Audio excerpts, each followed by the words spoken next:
All right, everyone, welcome back to the Kyle Ansloan Show. I have another big guest on today's show, somebody I'm very happy to talk to. I've been watching his show quite a lot. He's an author, an academic, and has, again, a fantastic show where he covers a lot of the same things that we cover here on the Kyle Ansloan Show. Professor Glenn Diesen, welcome to the show today. How are you doing? Oh, very good. Thank you. And yeah, thanks for having me on. Of course. I have quite a bit I want to cover with you today. Hope we could get through all of it. 25 countries demand a ceasefire. Ukrainians protest. The EU will buy weapons for Ukraine, and how Europe views Trump. So I want to start off with this, which I thought was pretty interesting. We had a total of 25 countries, including Norway and many other countries in Europe that you would, in around the world, that you would consider U.S. allies or partners with the U.S., and they all signed a letter directed at Israel saying that this war must end now. And they're talking, of course, about the war in Gaza. They say the suffering of civilians in Gaza has reached new depths. The Israeli government's aid delivery model is dangerous, fuels instability, and deprives Gazans of their human dignity. We condemn the drip feeding of aid and inhumane killing of civilians, including children, seeking to meet their most basic needs of food and water. And so the Israelis, Netanyahu essentially laughed off this letter and said, this is just like pro-Hamas propaganda. But I'm wondering what, Europe can do to try to rein in the Israelis here. Well, I'm not sure if they can do that much or willing to do that much. They do take a stronger opposition we see now, but Europe is very much split. The Germans are still very supportive. The European Union, though, has from day one been very supportive, and they still happy to meet with Netanyahu and praise him and all of this, but they have been seen as, for good reasons, to have been very supportive and enabling of this genocide. So the EU has become complicit. So I'm not sure, as the genocide becomes more evident and more difficult to to dismiss. I think it's simply a way of trying to distance themselves a bit from it. But you're not seeing anyone talking about sanctions on anything in Israel, and again, they can always use the same spin as you suggested. That is, you often are able to control the narrative by simply simplifying or dumb down the options of supporting A or B. So either you support Israel's freedom or you stand with terrorism, and then people will in that simple binary option, they will lean more towards Israel. But it is something is happening, though, because not as much as in the United States, but it's still very difficult to criticize Israel in Europe without being called an anti-Semite. But this genocide, I think, is changing a lot, and the politicians try to ignore the public for as long as they could. But I think it's becoming too difficult. So I have seen actions that were talked about that do seem like maybe they would. I'm not saying force Israel to stop, but have some implications. I think it was a Spanish leader who said that the European Union has specific trade agreements and deals with Israel that allow Israeli products to be sold in Israel without as high as Israeli products to be sold across Europe without high as taxes or tariffs as otherwise would be. The Irish have talked about canceling other trade deals. Do you think Europe even has the leverage to get it? Like, if the Europeans went full in on getting the Israelis to stop, they went down the road of doing sanctions and things like that, do they have leverage over Tel Aviv they need to try to force the Israelis to stop here? Or do you think this is mostly like kind of show for the domestic populations that are turning against the war? Well, I think well, it could have, but there's a lot of pressure, a lot of impact. But as I said, in Europe, there's too many different countries with too big, great divisions. So what the Irish position versus the German position on Israel is very different, Hmm. for example. So it's very difficult to get any common position. And it's not just about the struggle between the public and the government. It's also that the United States is fully behind Israel, and the Europeans do not deviate too much away from what the Americans tell them. So I'm not sure how genuine they are in this. I'm hoping at some level there's some human decency. We're seeing all these children, ripped to bits, massacred and starved to death, and that there's some ethics here. But it could also be just a desire to shut the people up and pretend as if they're actually on the same side. Because when it began, I think many European politicians believed this would, after October 7th, that Israel would simply go in, they would bomb heavy, punish the Palestinians, and then they could sell it off as fighting terrorism, standing up for democracy, freedom, and you could get away with it. But then they gave all their support to Israel, and then it became incrementally worse and worse. And now, we're seeing our TV screens and full of children murdered and deliberately killed. So it's they already kind of took ownership of it. So I'm not sure. I don't think they're ready to go all the way to cut ties with Israel, but they do want to wash their hands with the genocide, which they have been supporting. Right. So, you mentioned there that it's on all of our TV screens. And one of the reports that Americans got this week was this one from ABC News, looking at the death and carnage that Palestinians face as they're on their way to get food aid. Chris, if we could play this clip. Dozens of Palestinians were killed by Israeli fire as they waited for food in northern Gaza. But the IDF maintains there was an imminent threat. Nearly 70 killed and more than 150 wounded, according to the Hamas-run health ministry. The bloodshed happening as thousands were desperately seeking flour in northern Gaza. This man says, "We raised our hands like this, signaling we were peaceful. Then they started firing at us." Israel tonight saying it will now expand its ground operation into a new area of central Gaza, ordering tens of thousands to move again. The UN's World Food Programme is warning tonight that 90,000 women and children are now in urgent need of treatment for malnutrition, once again calling on Israel to let in more aid. So I find these reports so important because it does seem, at least here in the United States, to be turning the popular tide on this issue, even among not necessarily older Republicans, but younger Republicans. People are increasingly, if not pro-Palestinian, at least against the special relationship the U.S. has with Israel.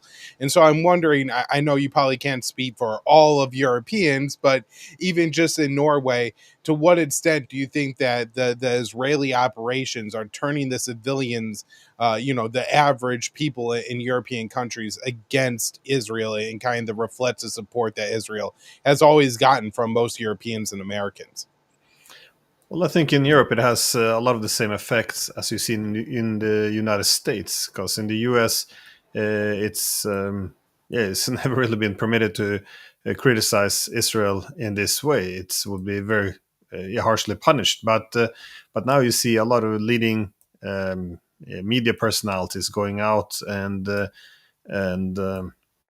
arguing why are we committing these crimes on behalf of Israel. And this is important because Israel couldn't be pulling off this genocide without the support of at least the United States and the United Kingdom, but you also had support from other European countries. So this is this is something that people are responding to. So the things that weren't permitted in the past are now becoming permitted. And I think this is why, besides this being a humanitarian disaster and something that also taints the values which we pretend to uphold, it's also a strategic defeat for Israel, because their main adversaries are all up in arms now.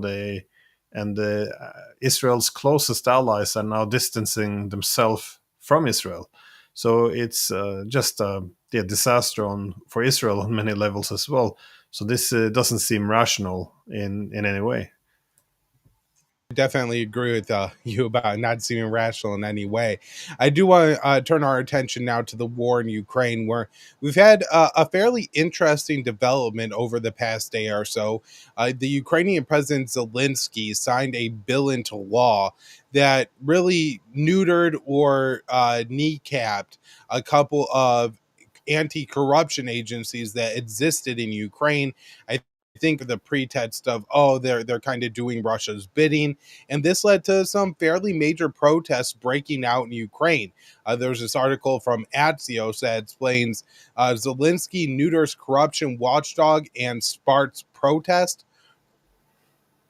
So my question is, do you think these protests could actually move into something that challenges Zelensky's rule, or is a president who's, well, a couple of years past, at least a full year now, past his election mandate, is he just going to plow ahead in power using the martial law to stay there? Well, this could sink him. We haven't really seen this pushback against Zelensky in the West. That is, all the major media or newspapers went out and criticized him for, well, hijacking or destroying democracy.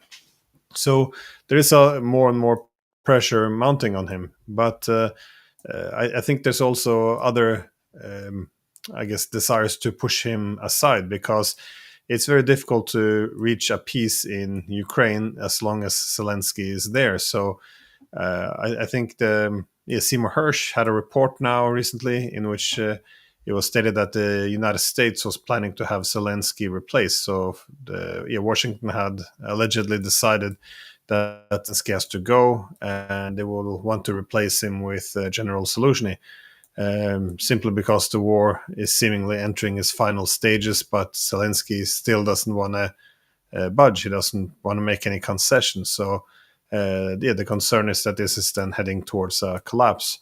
But otherwise, I would just add this is a very strange case, because this, although they call this independent anti-corruption bodies, but they're not really that independent. A lot of this is effectively NGO controlled by United States and different Western donors. So you even have some sympathies coming from former presidential candidate Yulia Tymoshenko, who calls this these bodies set up by the West as outsourcing sovereignty to the West and being a colonial structure.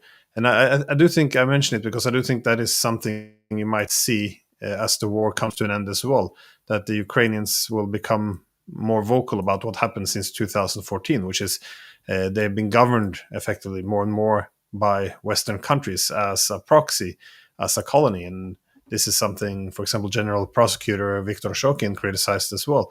So a lot of this is not just about anti-corruption, but it's also about the external control of Ukraine. Now, why Zelensky decided to go after this at this point in time, I see it hard to see that he simply wanted to restore Ukraine's sovereignty at this critical point. I think not so much. I think this is more him watching after his own power and trying to shore up control, him and Yermak. That's really a fantastic point about how these are effectively NGOs that have influence in Ukraine, because we've seen in other countries, particularly countries that aren't on the Western friendly list, when they pass laws like this. I think was it Kazakhstan or maybe Georgia as well, were passing laws that would expel Western funded NGOs from their countries, and these were denounced as pro-Kremlin laws, that this was happening so Russia would have more influence in those countries, and it was modeled off of a Russian law that expelled the Western NGOs. And so we see time and time again, one of the things that will really upset the West is when you try to reduce the influence of their NGOs in your country. Now, you kind of answered, I guess, the question I was going to go to, but just to follow up, whenever we talk about replacing Zelensky in Ukraine, I think one of the biggest concerns I have is, as much as there may be people like General Zelensky who seem like they probably wouldn't be a part of this Ukrainian ultra nationalist, some of the people who are neo-Nazis, there are people like Andres Beletsky, who now have a huge amount of power in Ukraine. I think he's the commander of like the Third Army Corps or something like that now in Ukraine. So if Zelensky is replaced, do you see Zelensky being the next man up, or we end up in a situation where you could see a effective neo-Nazi in power in Kiev? It's really hard to say.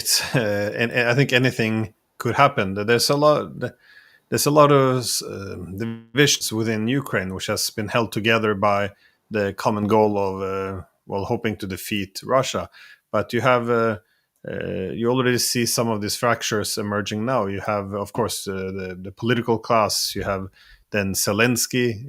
You have the military. Of course, you have these Nazi groups as well, which are also part of the military and the intelligence system. You have social society, which is rising up.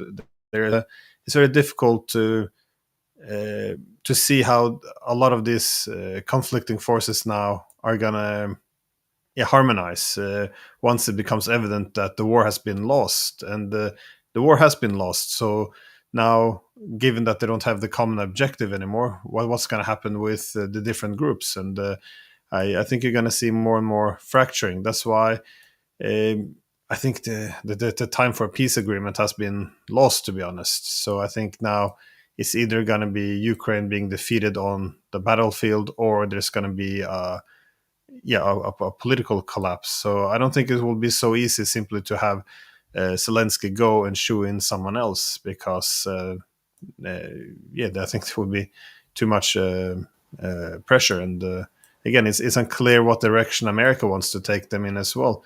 The US wields a lot of influence in Ukraine. This began, again, day after the coup in 2014. The first day, the Americans' intelligence agencies began to move in. As the US said itself, it had to rebuild the intelligence community from scratch. The US took a lot of control over the new people who went into government, the new government in Kyiv. This is something that some of the Ukrainians complained about.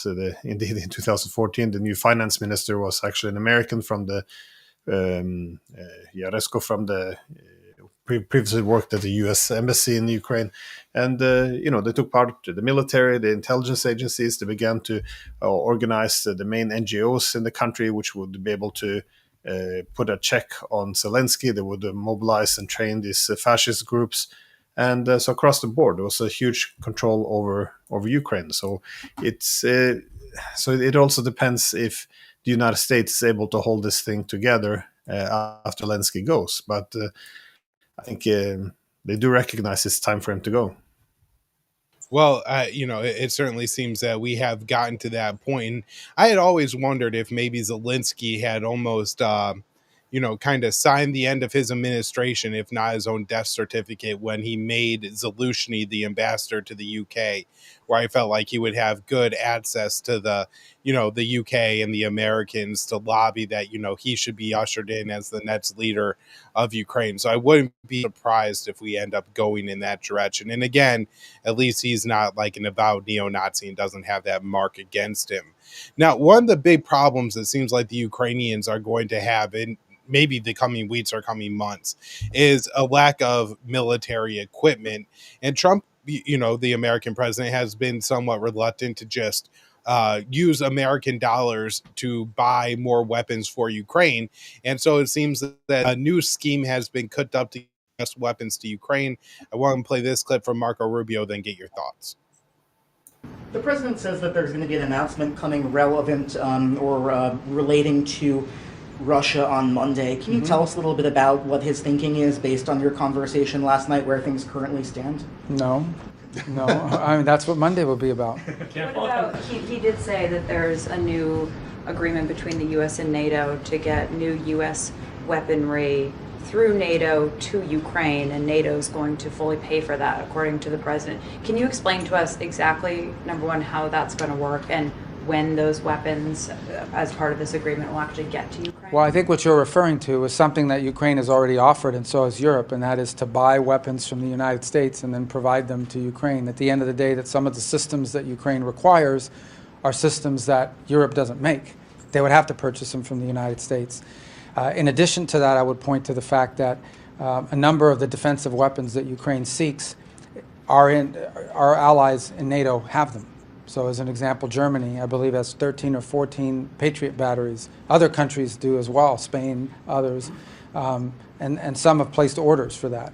And so we've continued to encourage our NATO allies to provide those weapons, systems, those defensive systems that Ukraine seeks, that they should provide those weapons to Ukraine since they have them in their stocks. And then we can enter into financial agreements with us where they can purchase the replacement. It seems to me the general idea from the White House is that we'll continue to sell weapons that end up in Ukraine, but we're no longer paying for them. So my question to you is, how long can the Europeans possibly continue to finance this war if the Americans aren't going to pick up a large or the majority of the bill for the conflict?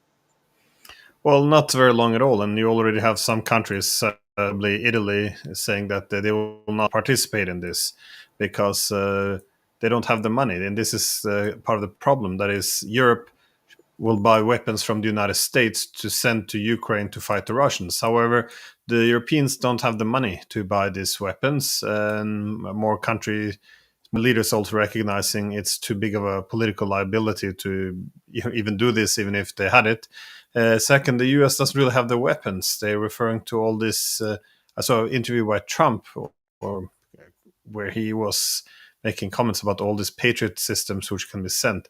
There isn't that many weapon systems that can be sent to Ukraine anymore. And lastly, who's going to man all these weapons in Ukraine? Ukraine doesn't only have a material or military hardware problem, they also have a manpower shortage.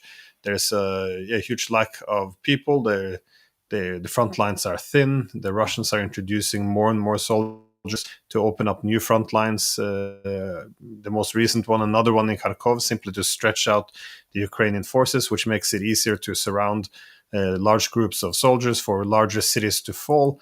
Right now you have Konstantinivka and Pokrovsk semi-encircled.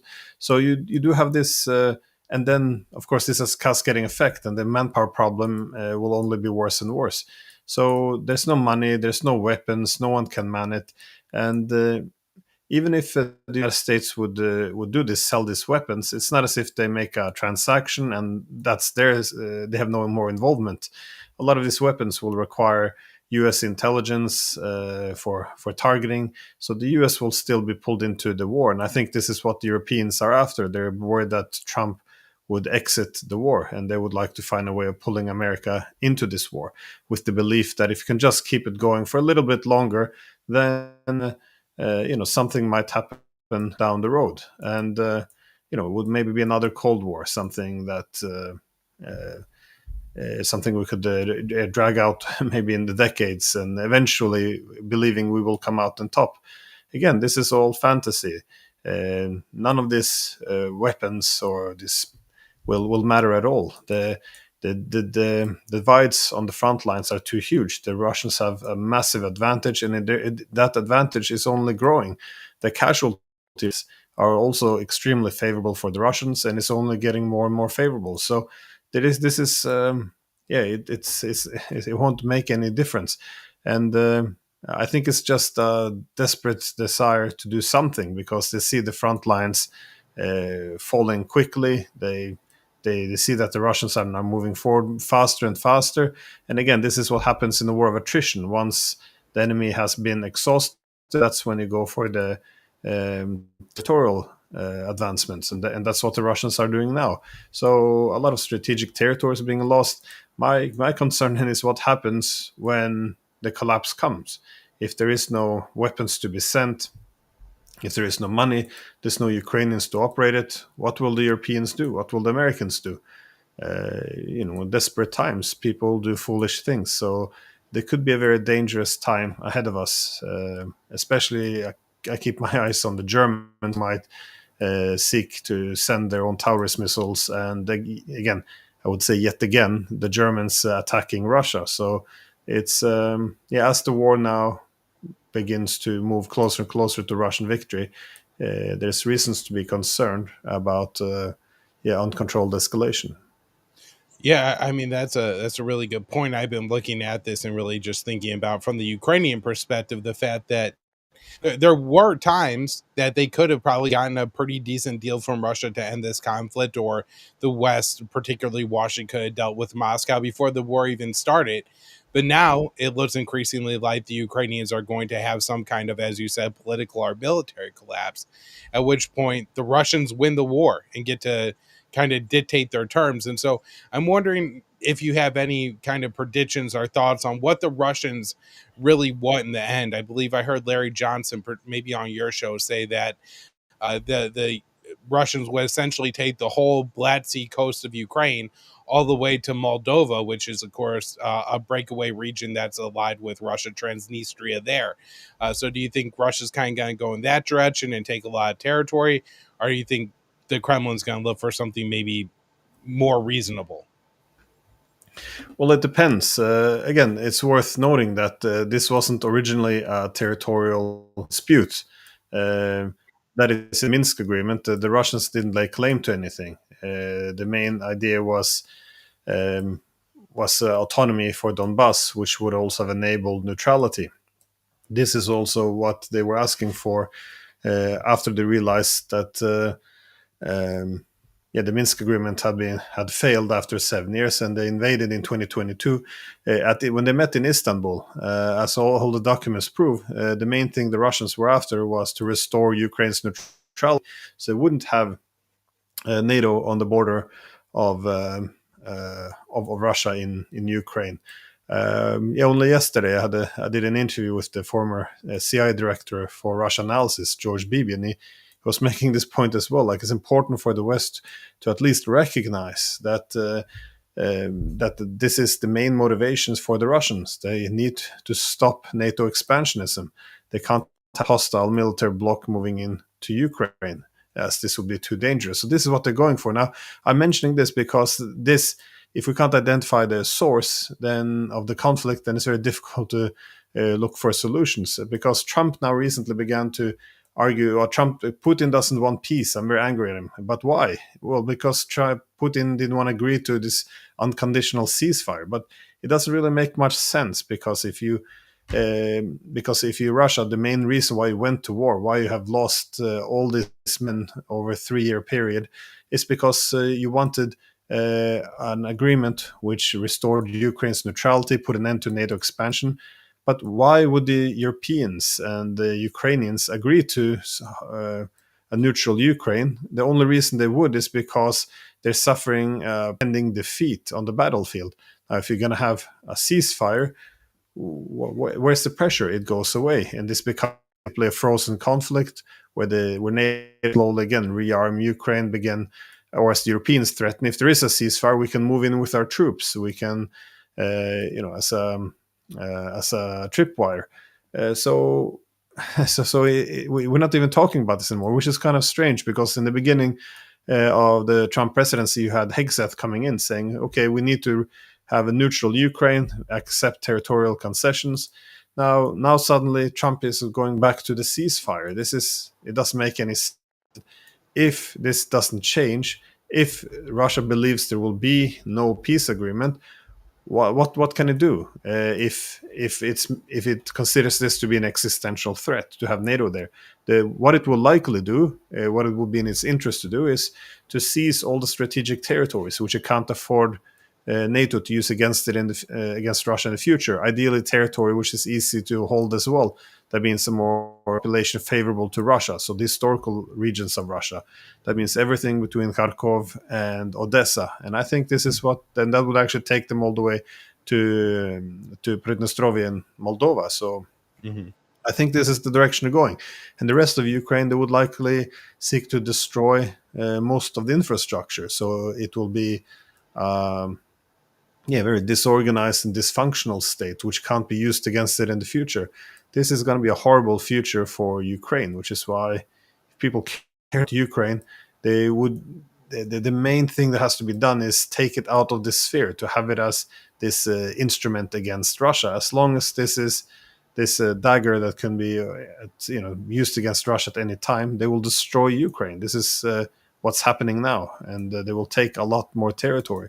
So the best thing that can happen now is to essentially recognize the mistakes that were done in 2014 by with the regime change and attempting to come into NATO. It's not going to be easy, but this is what has to be done.